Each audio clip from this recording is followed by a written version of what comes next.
When people are passionate about the problem that you're trying to solve, they're not expecting perfection from the beginning.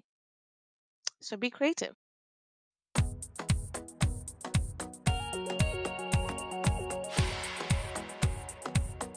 Her Own Boss is brought to you by fellow graduates and early career hustlers, Anissa, Sarah, Ben, Megan, Lucy, and me, Nikki. Today I'm joined by Tendai Moyo, a business, maths, and statistics graduate, strategy consultant, and entrepreneur. We talk about representation in the corporate and entrepreneur worlds, how industries aren't keeping up with the changing beauty standards for women, and Black women in particular, and how to generate a community of consumers before you even launch your product. Tendai is currently working on 2 businesses alongside her day job. 10 Suits, a workwear brand that tailors suits to the phenomenal women who wear them, and Ruka Hair, extensions which embrace and enhance natural curl patterns. Hi Tendai. Hi, Nikki. How are you? Very well, thank you. How are you doing? I'm good. It's the weekend. Yeah, so to get started, I've got 3 quick fire questions so our listeners get to know you a bit more. Don't overthink it. We love to hear the first answer that pops into people's head. All right, first question. What's your most played song this month? Um, I think it's probably Heat by Chris Brown, but it's not a new song.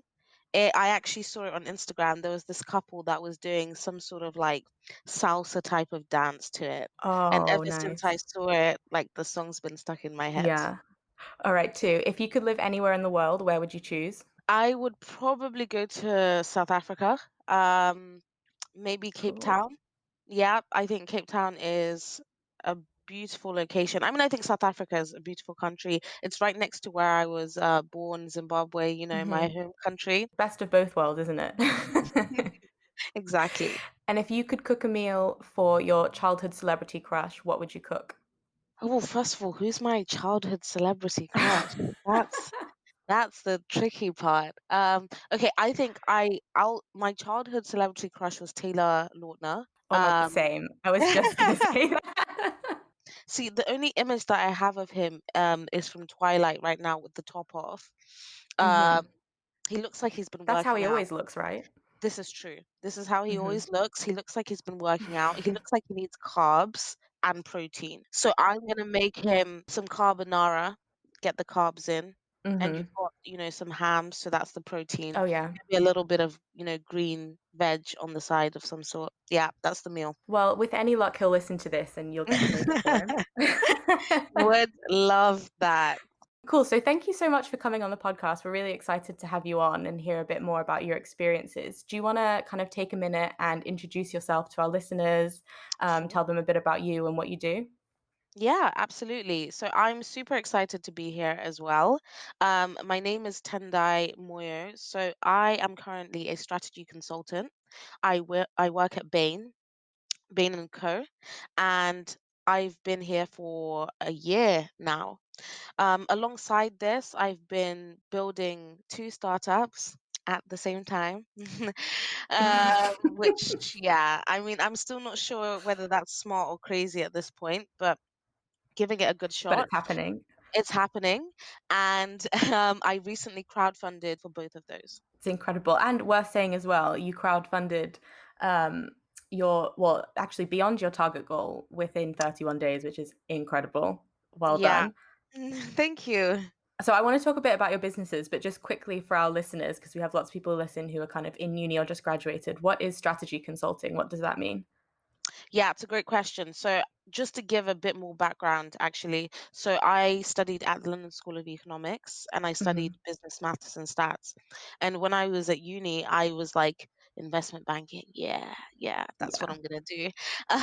And I did an internship. I did 2 internships and a spring week in investment banking. And I actually really enjoyed aspects of it, but I really liked the part where we deep dived into industries, we understood how a company worked, and that is essentially strategy consulting.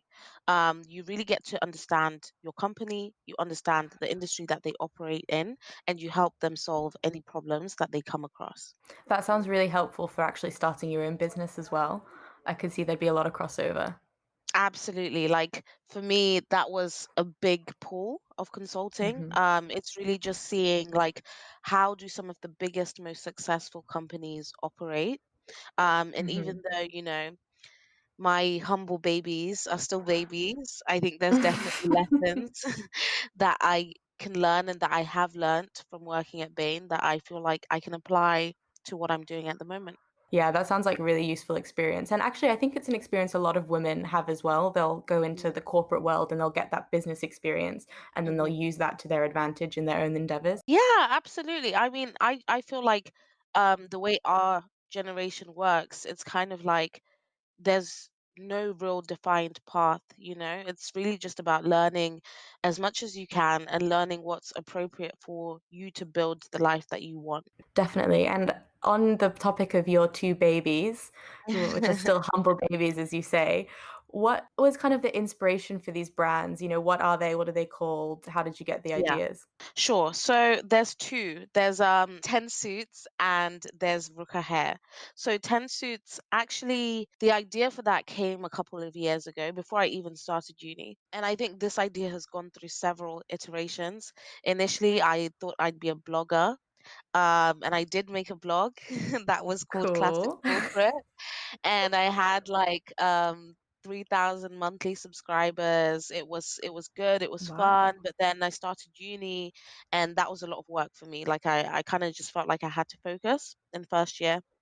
And then I the year I graduated, so that was 2018, I started working on another version of this, which was a business this time, but instead I was tackling it from the sizing perspective in the Hmm. sense that like tailored pieces are really restrictive and a lot of women I spoke to had issues with the fit of shirts, the Hmm. fit of trousers, especially women who didn't fit the societal Beauty body norm, standard. Yeah. whatever you see that as, or whatever that's Hmm. been defined to be.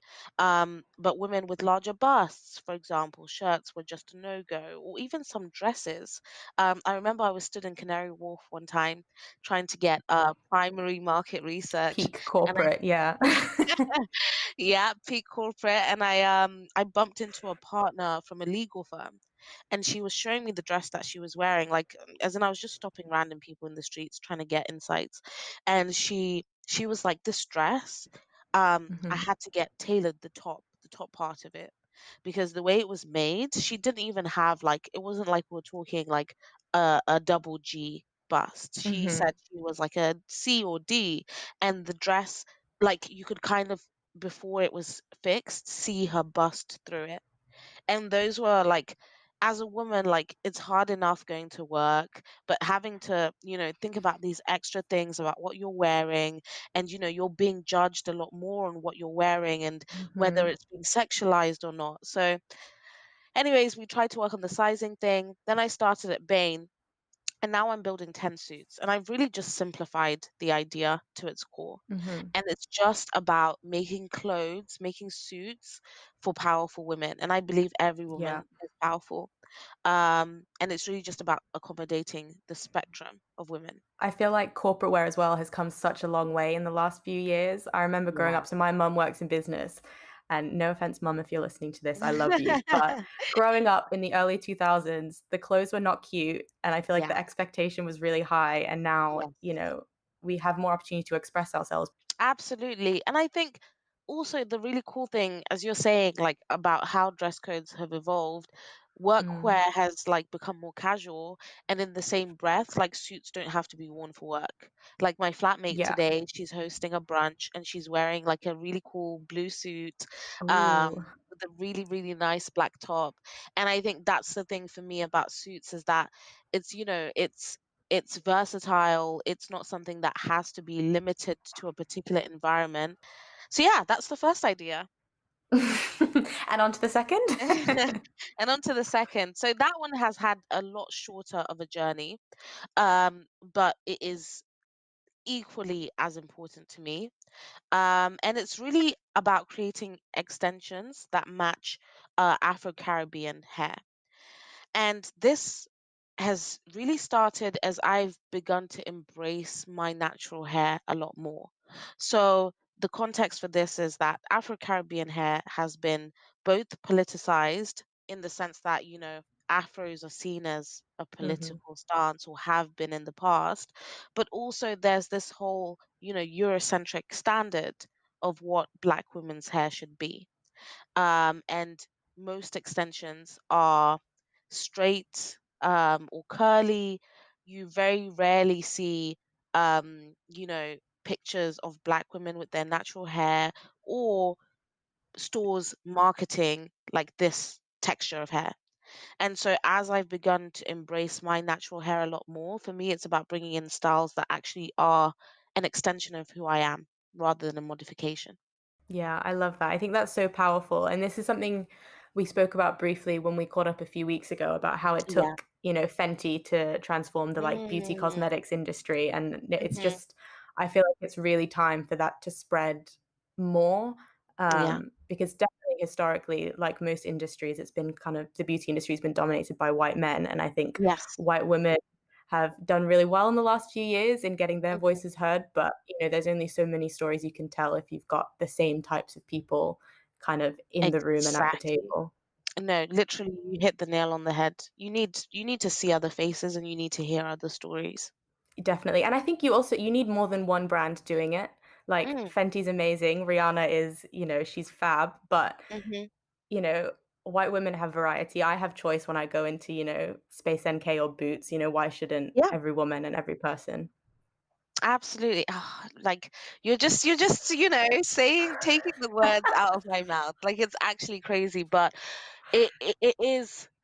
I don't want to jump because I know you definitely Go have like for a it. structure for this conversation, but I think what you said there about you need variety, it's not just about having one successful brand. I think a lot of the times when people think, oh, ethnic, oh, diversity, it's like, Mm, it's almost like there's a poster brand and that's the only mhm, brand that we need, right? But as you said, like, as much as Rihanna has a vision, Black women are, not a one type or one size fits all.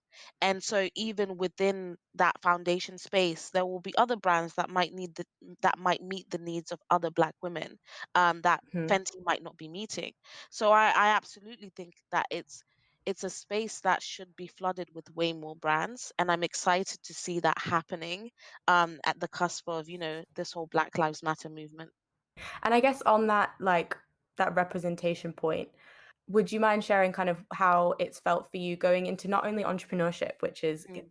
typically white, young male or even Mhm. white older male if you're talking about kind of investment, Yeah, and VC funding, but then also going into a corporate environment, which I would like to think is kind of is getting more diverse, but we're yeah. not there yet. So what's that been like for you? Lots of people, like to look up to role models to kind of see that, this is possible, I can do this. Do you Yeah. have those types of role models in your life? I think if we're talking about Black role models, actually, let me start with the corporate question. Yeah. Sure. So the corporate space for me entering it has been definitely had its challenges, but I think especially in recent sort of couple of months, or at least Mm, at my time at Bain, it's it's massively improved. So when I first went into banking, there are not a lot of women, and there are not a lot of Black women. Um, and I remember at one of my internships, there was one other Black girl who's now one of my very, very good friends. But on the whole floor, and this is of quite a large firm, it was just me and her. In fact, in probably the mhm. whole of the IBD department, it was me and her, and we were interns. So Yeah. it was literally like, you couldn't really see that representation there. And I think that translated to kind of people understanding my experiences, and even as we said, things like hair, people just not having the context to be able to handle those situations sensitively and asking Mm, sometimes very inappropriate questions. So it's been tough, but I think my recent experience at my current firm, especially how they've dealt with, the Black Lives Matter incidents, like I've just felt a lot more heard. And so even though I haven't seen, a Black senior person in the corporate space, there are a lot of advocates who I really Mhm. admire and people who are pushing for that inclusivity and diversity. And then, well, actually, before I move on to the business side, I'd love to know what your thoughts are because you work in the corporate space as well, right? Yeah. I know you're not a black woman, but do you see a lot of black women in the space that you work in? Yeah, so I guess one memory that really sticks out at me because I wasn't expecting it was before I started the internship at the company that I currently work at. And I had to go into the office for passport checks. And I was really expecting to walk into a very kind of serious corporate environment. Going back to what we were saying earlier, I was wearing my like really boxy and unflattering suit. Um, and everyone was dressed down because it was a Friday. And I got into this lift and I was just surrounded by women. And I totally wasn't expecting that because I thought it was going to be very male dominated. And I remember there was one black woman in the lift because she was wearing this amazing yellow dress that I just still to this day really want. And I guess since then, I definitely say that there are a lot of women at senior levels, maybe not 50-50 yet, but um, to be honest, no, I wouldn't say that there are a lot of black women at senior levels. And I do think that what you're saying is right in that corporates are paying more attention and are really wanting to take more action. Would you mind sharing kind of what you did in those situations as an intern when people made inappropriate comments? And I don't necessarily think it's your responsibility to call people like that out, but it could help some of our listeners who are in similar situations. Yeah, look, I'm gonna be honest. I definitely just Yeah. went along with it. Like I Mm-hmm. was, when I'm talking about these experiences, it was 2, 3 years ago. Um, I'm on an internship. I'm trying to get a full-time job. I'm not trying to ruffle feathers. So when people said Mm-hmm. things that were stereotypical or degrading or whatever, I definitely didn't feel the confidence to address it as directly as I may now. Mm-hmm. But I also feel like the climate was different. Like now I feel like people are even prepared to listen. Whereas I feel like then I would have thought, oh, people would be like, she's using the race card, or find a way God, to yeah. kind of like reduce whatever I felt in that moment.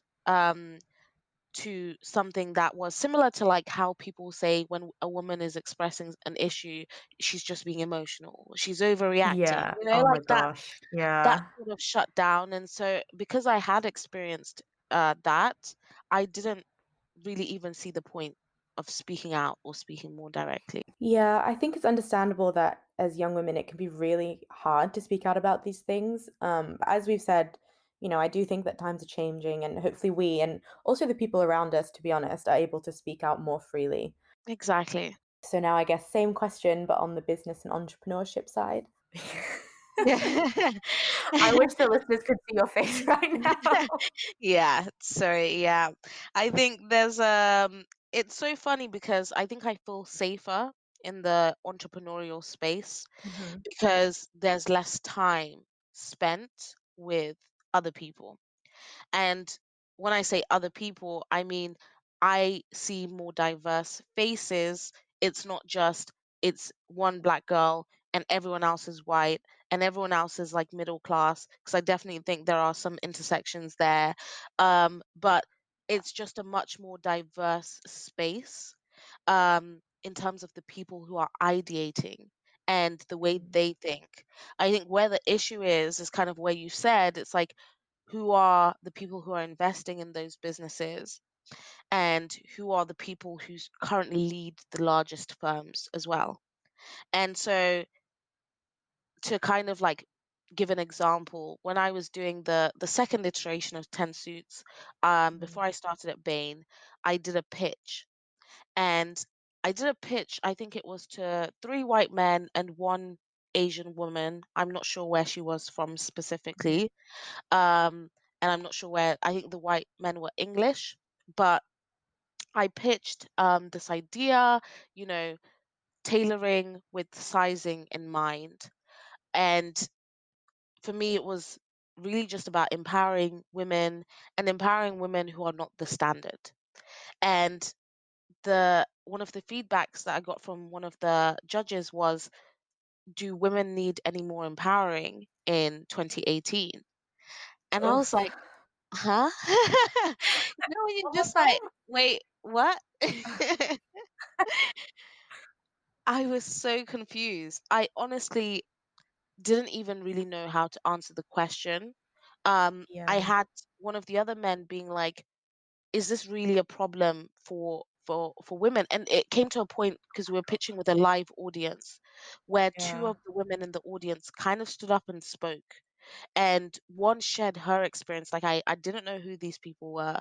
One of the women shared her experiences with the struggle with finding shirts for her, and another kind of said like how far we have to go in the corporate space. So Yeah. I definitely think there's a lot more work to be done within the investment piece, and unfortunately that then impacts the brands that we have, out there. Yeah, I can't but what year was this that this guy said to It women was to believe empowerment? 2018. It was 2018. Oh, yeah, Yeah. ancient history, right? Yeah, exactly. It was so long ago, like, why? But it was honestly for me, it was just I was doing at the time more university in competitions, more student-led competitions for business. And at that point, it made me really aware of the fact that I needed to pitch to people who were passionate about inclusivity, who were passionate about Mhm. just, everyone, not Yeah. who could step into the shoes of other people. And if I wasn't doing that, then I was wasting my own time and energy and resources. And what you've done now to fund your 2 businesses is kind of completely different to, pitching to kind of a Dragon's Den style Shark Tank investors. Could you go through kind of what you decided to do and why you decided to do it as well? Yeah, so I ended up doing a crowdfund.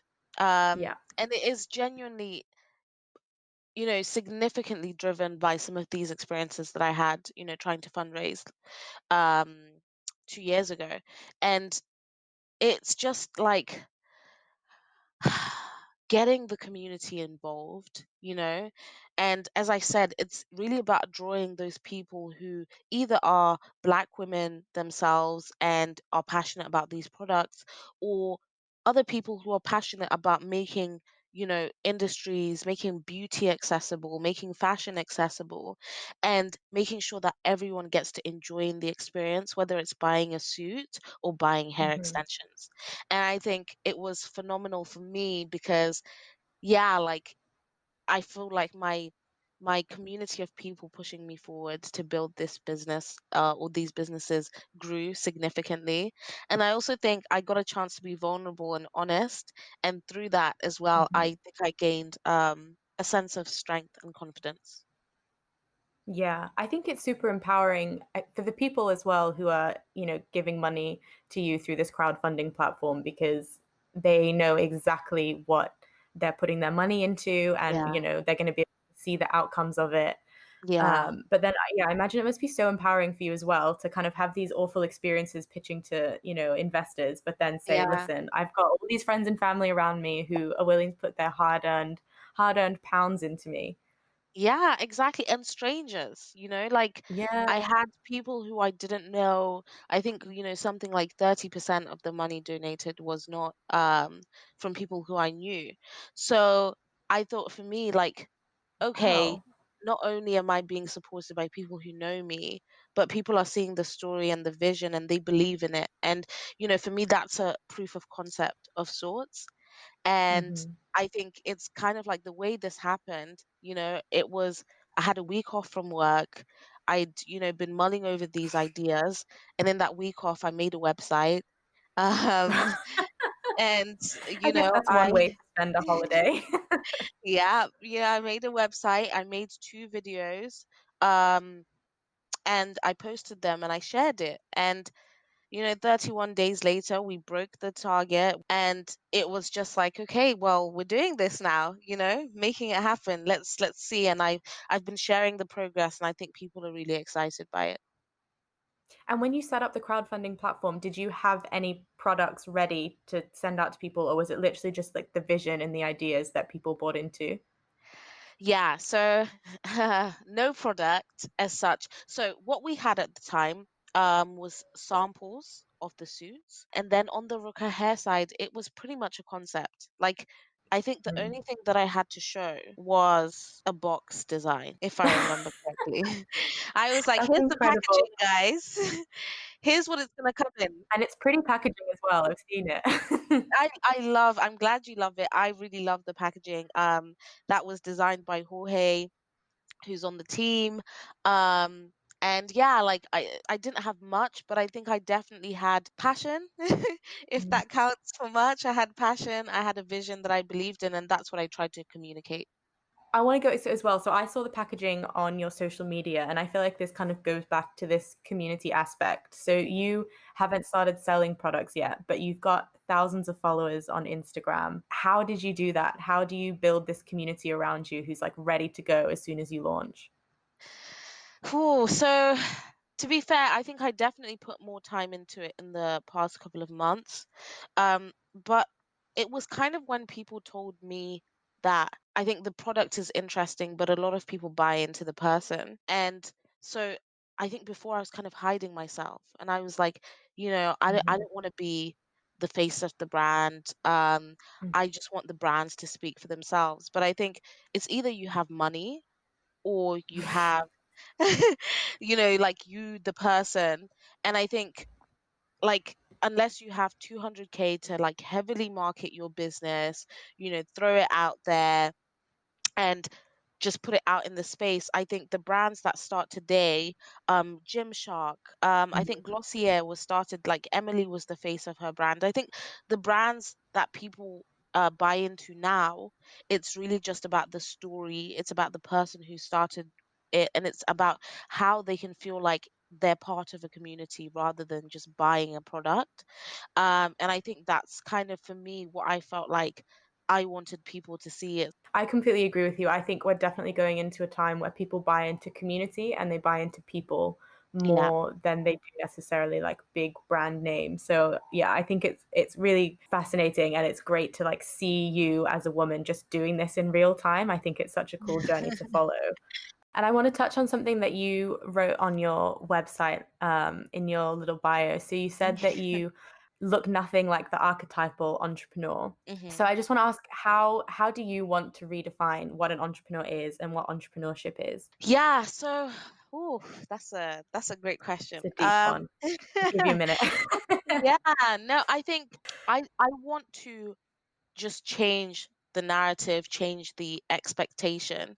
I think when people think of the typical entrepreneur, they think of Silicon Valley, Definitely. Facebook founder, like that's Mhm. kind of what they think of, and in the garage or whatever.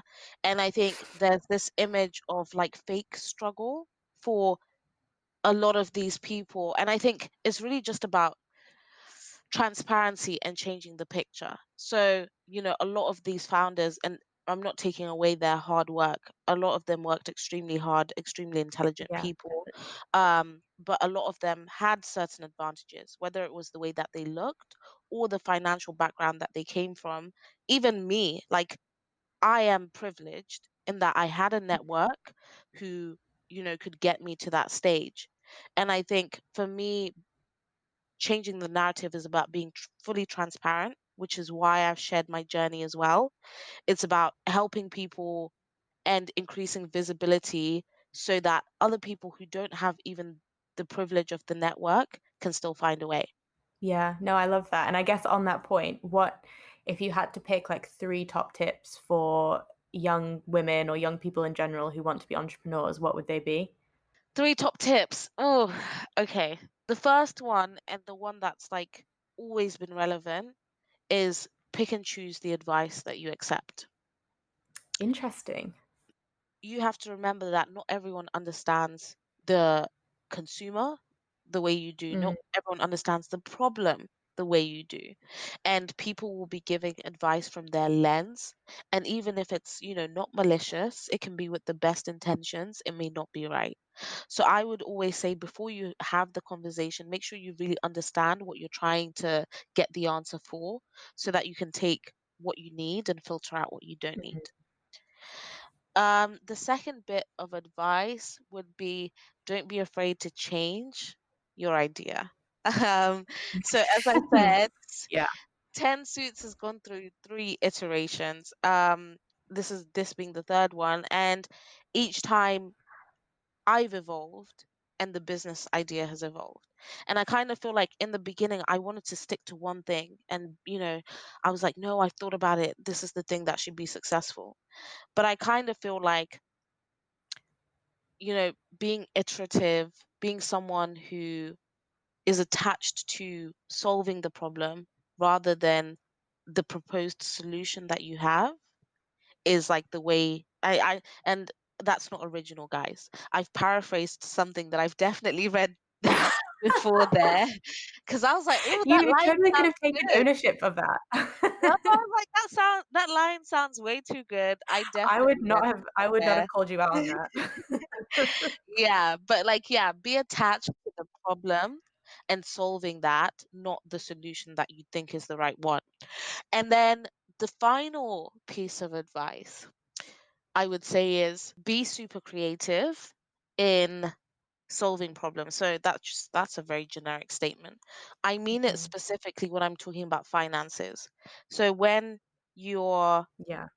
an entrepreneur in the beginning, unless you come from a wealthier background and you have those funds accessible, you don't have a lot of money.